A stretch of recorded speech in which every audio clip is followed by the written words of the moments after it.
Dans cette guerre au Moyen-Orient, il est beaucoup question de l'énergie. On a parlé du détroit d'Ormuz, des enjeux pétroliers. On va aller plus loin ce matin avec l'équipe de Reporters, le média de l'écologie, et Léa Gage. Bonjour Léa. Bonjour Damien. Cette semaine, vous nous parlez de la façon dont la guerre au Moyen-Orient bouleverse la distribution des énergies fossiles dans le monde. On a beaucoup parlé du pétrole, on a beaucoup parlé du gaz.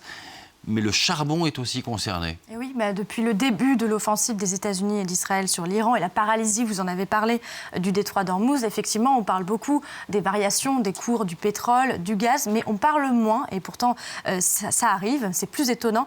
Il y a le prix du charbon aussi qui augmente, plus 13% depuis le début du mois. On atteint 135 dollars la tonne. Alors pourquoi ?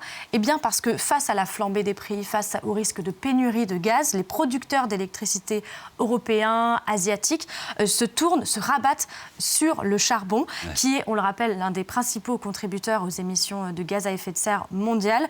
Le prix du charbon augmente tout simplement parce que la demande de charbon augmente. Par exemple, le ministre italien de l'énergie envisage désormais de rouvrir certaines centrales à charbon si la guerre se poursuit dans le Golfe. On se souvient d'un scénario similaire lors de l'invasion russe en Ukraine. En 2022. La tonne de charbon s'était monnayée par moment à plus de 400 dollars la tonne.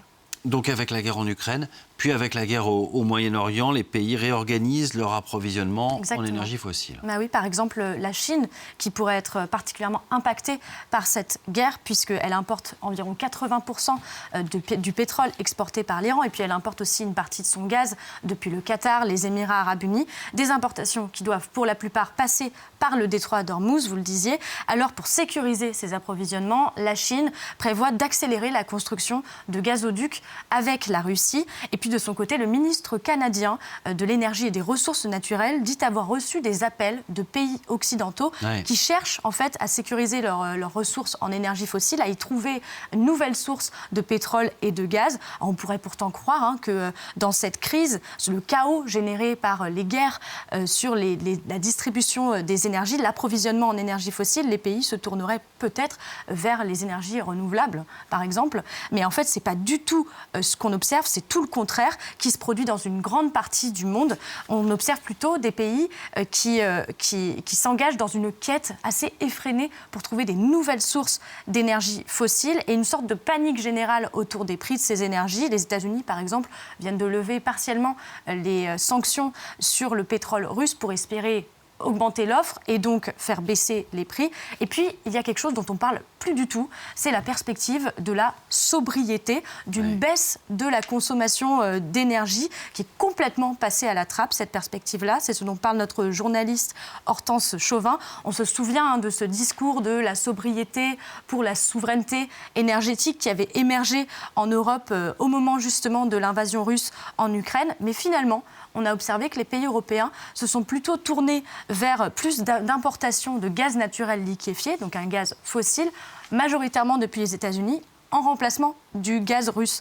En fait, ce qu'on voit, c'est que même dans ces contextes de crise géopolitique, de crise énergétique, il y a une forme de déni. D'entêtement. D'entêtement et de déni qui va avec l'idée assez tenace qu'on pourrait éternellement continuer à accroître les consommations d'énergie au mépris des conséquences écologiques, des conséquences climatiques. Et puis, on va le voir peut-être aujourd'hui, des conséquences aussi économiques, sociales.